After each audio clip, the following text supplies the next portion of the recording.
Hello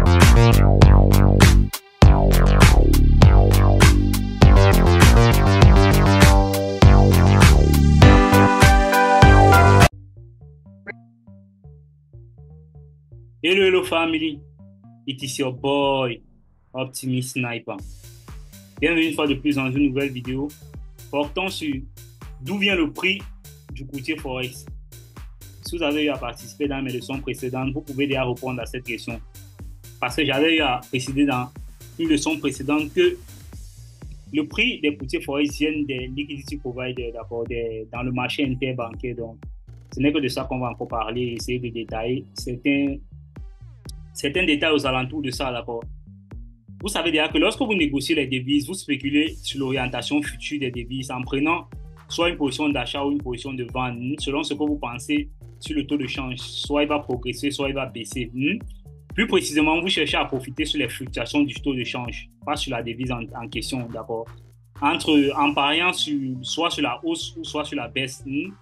Ouais, par exemple, avoir la paire euro-US, vous pariez que la paire euro-US va progresser, vous êtes en train de parier sur la hausse de l'euro et simultanément sur la baisse du dollar. Les mouvements de prix sur le marché des changes sont déclenchés par soit le renforcement des devises, soit leur affaiblissement. Si vous pariez sur la hausse de l'euro-US, ça veut dire que vous pariez sur le renforcement de l'euro ou sur l'affaiblissement du dollar. C'est ça que ça veut dire. Votre capacité à ouvrir et à clôturer les transactions sur votre courtier est limité au prix qu'il vous propose. S'il ne vous propose pas un prix, vous n'allez pas pouvoir spéculer, d'accord. Il n'existe aucun autre marché pour pouvoir placer cette transaction. Mais maintenant, la question que vous devez vous poser, c'est comment vous pouvez savoir que les prix que votre courtier vous propose sur sa plateforme reflètent fidèlement ce qui se passe sur le marché des changes en réel, d'accord. Ok, ceci. Pour vérifier ceci, vous devez juste vous demander ceci. D'où viennent réellement les prix? Si on prend, c'est un peu long, je ne vais pas noter ça, donc ça va nous prendre beaucoup de temps si je commence à noter ces titres. D'où viennent réellement les prix des courtiers Forex, d'accord? Les prix sont-ils exacts? Vous devez vous vérifier ça. Chaque fois que vous allez sur un nouveau courtier, vous devez vérifier ça. Si les prix sont réels, s'ils ont de bons prix et s'ils prennent réellement un prix sur un liquidity provider et ils vous donnent le bon prix. Pour une paire de devises données, un courtier Forex vous proposera deux prix. On sait déjà ça. Il vous proposera le ask price ou le prix acheteur et le bid price ou le prix vendeur, d'accord. Collectivement, vous allez suivre ask price ou bid price. La différence entre ces deux prix, entre le prix le plus bas et le prix le plus élevé, c'est le spread. C'est ce qu'on appelle le spread, d'accord. Entre le prix d'achat et le prix de vente. Vous allez voir régulièrement toutes ces cotations sur vos plateformes de trading. Mais la question ici qu'on se pose, c'est d'où viennent ces prix? Le courtier Forex, est-ce qu'il invente simplement les prix? C'est possible que certains courtiers Forex le font, d'accord, mais c'est très peu probable parce qu'un courtier ne va pas baser sa réputation juste sur ce genre de fraude, d'accord, parce que c'est facile à vérifier. Maintenant que vous pensez que peut-être c'est possible, ok, saviez-vous que votre courtier Forex peut afficher tous les prix qu'il souhaite? Est-ce que vous savez ça? Comme nous l'avons vu dans une leçon précédente sur le marché des changes, les traders particuliers ne peuvent pas négocier sur le marché des changes institutionnels ou le marché interbancaire. Nous sommes jugés insolvables. On n'a pas assez de liquidité pour pouvoir participer au marché interbancaire. Donc, si vous souhaitez spéculer sur le taux de change, vous devez trouver un courtier de Forex au détail. D'accord? Le courtier de Forex de détail crée un marché des changes sur lequel vous pouvez négocier. Il s'agit soit d'un CFD, non, un contrat sur difference, soit d'un contrat de change au comptant si vous êtes aux États-Unis. Si vous êtes en dehors des États-Unis, c'est un CFD, d'accord? Ils ont juste changé le nom, juste comme ça, par marketing, par exemple, de marketing, pour essayer de changer les choses, d'accord? Les contrats n'impliquent que deux parties, vous et le courtier. J'ai déjà eu à vous préciser ça. Ici, dans ces contrats, on n'a que vous et le courtier. Vous êtes la contrepartie de votre courtier est sa contrepartie. Vous êtes sa contrepartie, d'accord? Comment et où le courtier obtient ses prix entiers et entièrement de sa discrétion, d'accord? Sur la plateforme de trading, il peut vous montrer les prix provenant de sources extérieures ou non. Cela signifie que si les prix proposés par votre courtier Forex peuvent ou non refléter les prix disponibles ailleurs, par exemple, dans un autre courtier, pourquoi c'est le cas? Pourquoi c'est le cas? Il peut avoir les prix différents d'un courtier à un autre. Les prix indiqués par le courtier ne devraient pas être identiques à tous autres courtiers, d'accord, ou au prix du marché d'échange institutionnel. C'est là que le problème réside alors. Vous pensez que vous allez avoir les mêmes prix que le marché institutionnel. Déjà, Sur le marché des changes, pour chaque paire de devises, il n'existe pas un prix fixe ou un prix unique. Je vous explique ça de manière simple. C'est un peu comme vous allez dans un marché de gros, toujours, comme l'exemple que je prends toujours, pour chercher à acheter en gros. Les grossistes, en fonction de la quantité que vous pouvez prendre, on peut vous donner un prix qui est favorable par rapport à notre grossiste. Vous deux, vous êtes grossiste, ou par rapport au grossiste. Chaque grossiste a son prix, d'accord, auquel il va vous vendre. Donc, ça dépend de votre affaire. Le marché d'échange aussi, c'est ce qu'on appelle un marché de gré en gré, d'accord, ou un marché OTC. Sur un marché OTC, il n'existe pas de lieu centralisé où tous les acteurs de marché se rassemblent et peuvent avoir le même prix, un même marché unique, d'accord. C'est pas comme ça que ça fonctionne. Ok, on va voir comment fonctionne la tarification. Comment fonctionne. Je mets ça un peu ici, là, comme ça. Comment fonctionne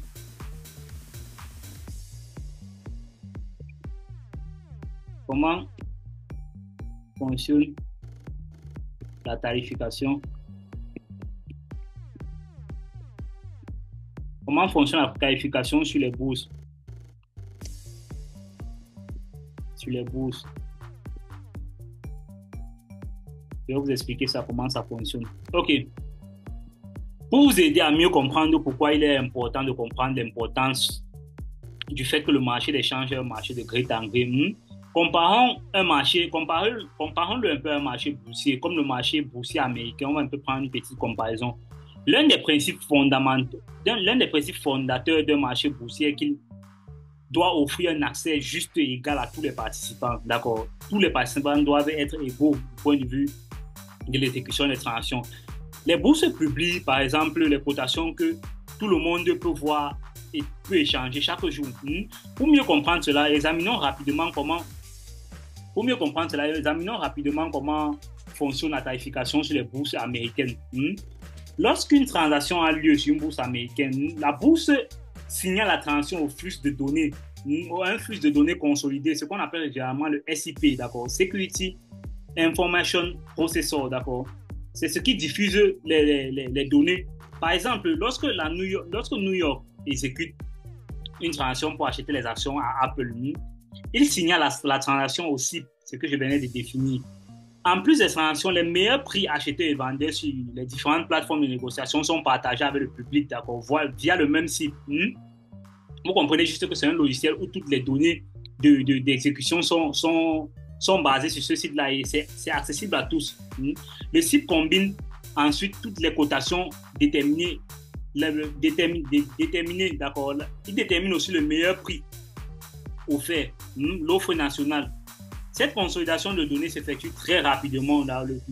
C'est un logiciel qui fonctionne très rapidement. Le temps moyen aussi pour rassembler, consolider et diffuser un rapport commercial, c'est d'environ 17 microsecondes. Donc, pratiquement, avant que vous n'ayez fermé l'œil et ouvert vos yeux, directement, le clin de l'œil comme ça, avant que vous n'ayez cligné vos yeux et ouvert, il aurait déjà procédé tout ça rapidement. Le NBBO est exactement important car il indique aux traders le prix auquel ils peuvent tous acheter et au prix auquel ils peuvent vendre à un moment donné. En 2005, par exemple, la SEC a adopté la réglementation du système national du marché, connue sous le nom de la REC NMS, exigeant que tous les courtiers obtiennent la meilleure exécution pour que tous les ordres au sein de la NBBO, fondamentalement régis de la NMS, obligent les courtiers à acheminer les commandements vers le prix offrant le meilleur, vers le broker offrant le meilleur prix, d'accord, selon le prix qu'ils ont recueilli de la NBBO. C'est compréhensible, non? Ok. L'avantage de disposer des données consolidées sur le marché boursier américain est que le NBBO fournit les prix de référence. Quand vous allez sur NBBO, vous tapez, vous allez voir les prix de référence sans ambiguïté, ce qui permet à tous les traders d'évaluer s'ils ont obtenu les meilleurs prix équitables. Vous avez un barème. Le NBBO vous permet à chacun de connaître les meilleures offres de marché pour chaque action cotée en bourse, quel que soit le lieu sur lequel elles sont publiées, avec juste un écart de quelques petites secondes après changement des cotations.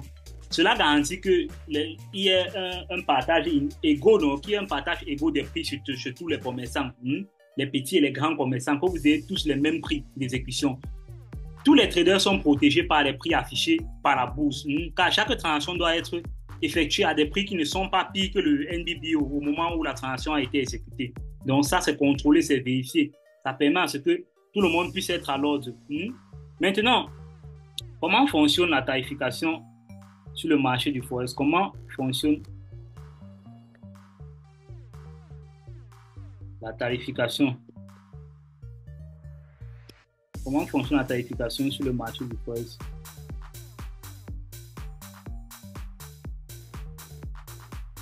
Sur le marché du Forex.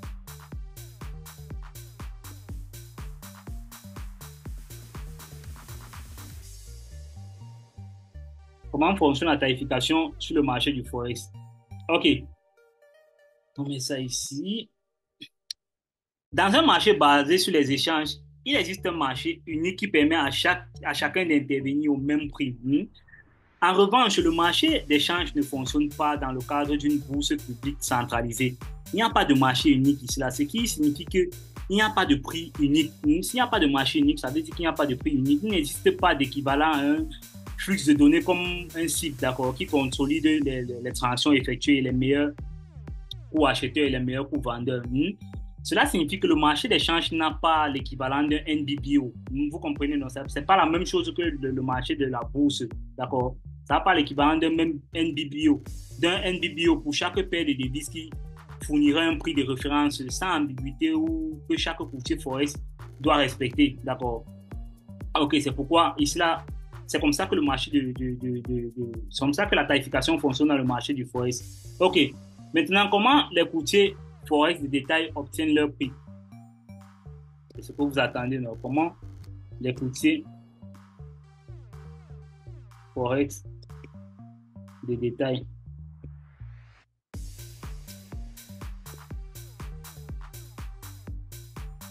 obtiennent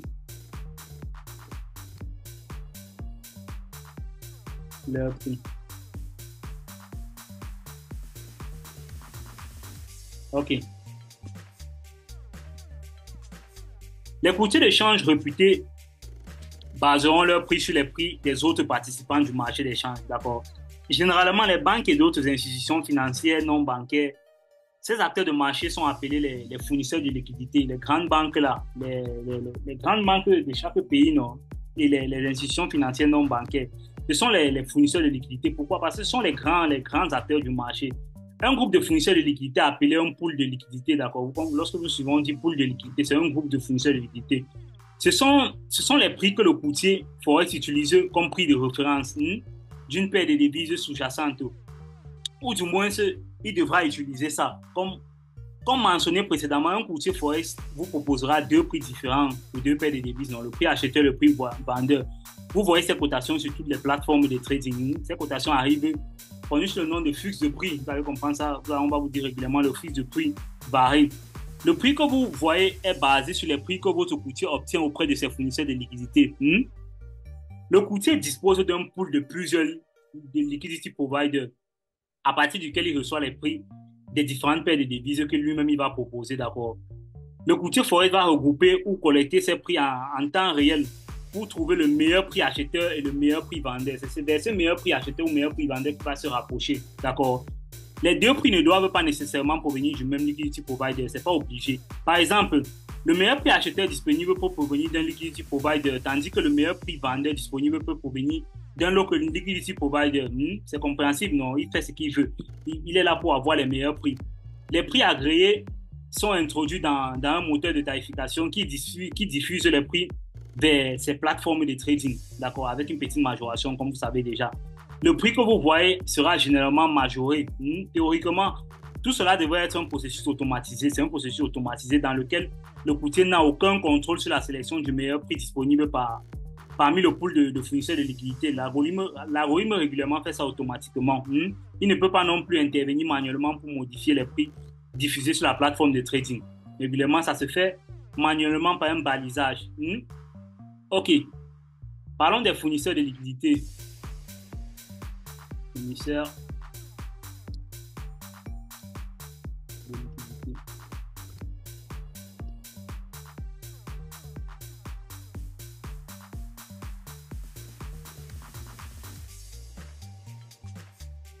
fournisseur de liquidité. OK. Chaque courtier Forex réputé vous affiche son prix en fonction de la liquidité à laquelle il a accès. C'est compréhensible. La liquidité à laquelle ils ont accès dépend de leur fournisseur de liquidité, puisque c'est chez eux qu'ils prennent les prix disponibles.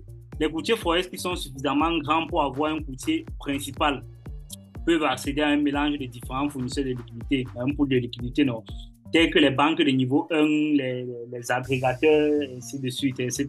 D'accord. En se connectant à plusieurs liquidity providers, ces grands courtiers Forex peuvent améliorer leur prix et offrir à leurs clients les meilleurs prix disponibles. C'est ça le but d'un bon courtier, en fait. Fournir les meilleurs prix à ses clients. Mais comment est-ce que cela fonctionne? Lorsque plusieurs fournisseurs de liquidités diffusent leurs prix, acheteurs et vendeurs, le moteur de prix ou le courtier sélectionne le meilleur prix acheteur et vendeur et il donne qui va ajouter son prix, son spread disponible non, avant d'envoyer dans sa plateforme. Théoriquement, le volume collectif des transactions des clients du courtier encourage la concurrence sur les prix des liquidity providers. D'accord? Chaque liquidity, c'est compréhensible parce que c'est un peu comme le volume d'achat d'un grossiste. Non? Au fur et à mesure qu'il prend plus gros, le liquidity provider va lui donner un meilleur prix. D'accord? C'est la même chose. C'est comme ça que vous devez comprendre ça. Chaque liquidity provider a une compétition pour être la contrepartie de couverture, d'accord, du courtier, ce qui fournit un levier pour exiger le meilleur prix, d'accord.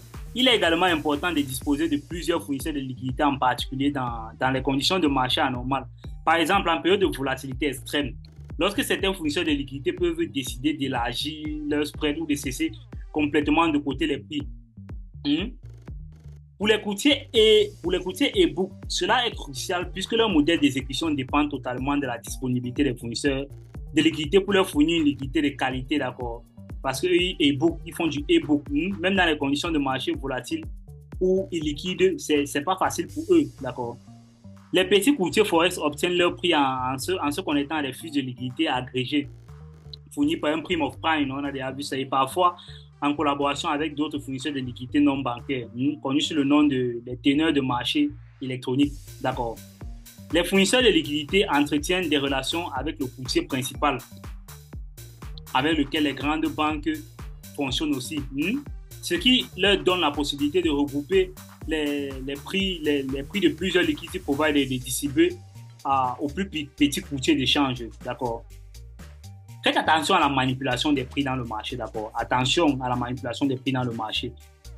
Des conflits d'intérêts potentiels découlent du manque de transparence dans la tarification des contrats de change.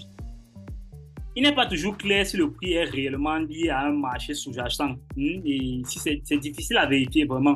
Votre courtier Forex peut établir ses prix en proposant des cotations à partir des prix tiers, mais il n'a aucune obligation de faire ni de le faire en fait, ou ni de continuer à le faire. Il peut décider de faire autrement à n'importe quel moment. Rien ne l'oblige. Certains courtiers Forex même exigent à leurs clients qu'ils reconnaissent les prix de référence utilisés pour déterminer la valeur de l'actif sous-jacent. Ça peut être différent d'un courtier à un autre, d'accord. En conséquence, les traders ont souvent du mal à vérifier l'exactitude des prix qui leur sont présentés sur la plateforme de trading du courtier. Par exemple, vous pouvez voir sur votre plateforme de trading, les prix sont cotés par votre courtier, mais à moins que vous n'ayez également d'autres plateformes de trading ouvertes par d'autres courtiers, il est difficile de comparer vos cotations si vous n'allez pas chez d'autres courtiers. Ça rend un peu toute position ouverte ou en attente vulnérable à la manipulation des prix, d'accord. Par exemple, les traders se sont plaints que les courtiers Forex modifient les prix à leur propre discrétion, soit pour annuler une transaction, d'accord, gagnante afin d'éviter un paiement, soit pour clôturer les transactions afin de réaliser les pertes. Donc régulièrement, ils manipulent ça à leur profit. Et c'est pas bon. Vous ne voulez pas avoir affaire à ce genre de courtier-là. Les conditions de marché volatiles offrent les opportunités parfaites pour la manipulation des prix. Et la chasse au stop, d'accord. Quand on parle de chasse au stop, ça veut dire couvre vers votre stop loss.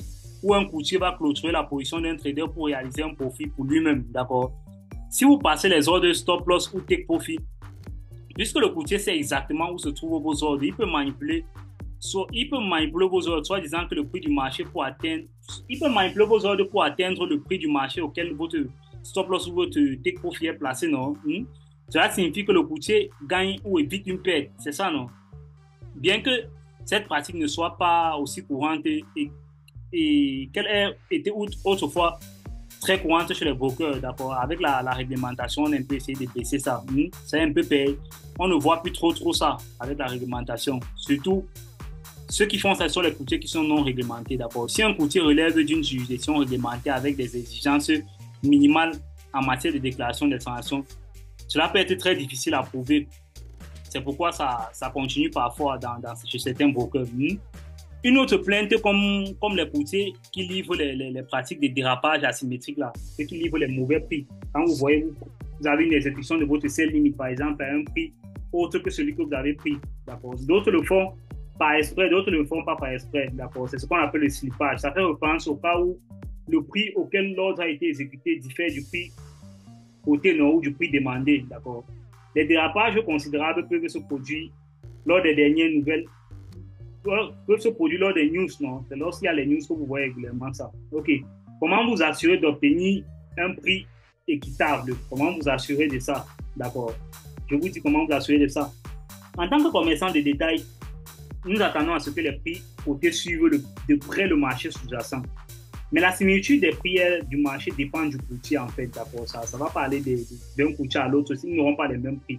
Les courtiers forex adoptent un certain degré de discrétion dans la fixation des prix, en particulier pendant les périodes de forte volatilité des marchés. Cette utilisation du pouvoir discrétionnaire est la raison pour laquelle certaines plateformes de trading de forex CFD au détail ont une méthodologie de tarification c'est un peu déroutante, d'accord. Mais concentrez-vous au fait qu'ils vous exécutent au bon prix et qu'ils puissent vous donner des bons frais, d'accord, des spreads idéales, en fait. OK. Je pense que pour cette leçon, on va s'arrêter ici. Pour ceux qui ont des questions, vous pouvez laisser en commentaire. Et je pense que c'est tout pour cette leçon. J'ai assez donné d'informations pour cette leçon. On va l'arrêter comme ça. Et toi, c'est un mentor, Optimist Sniper.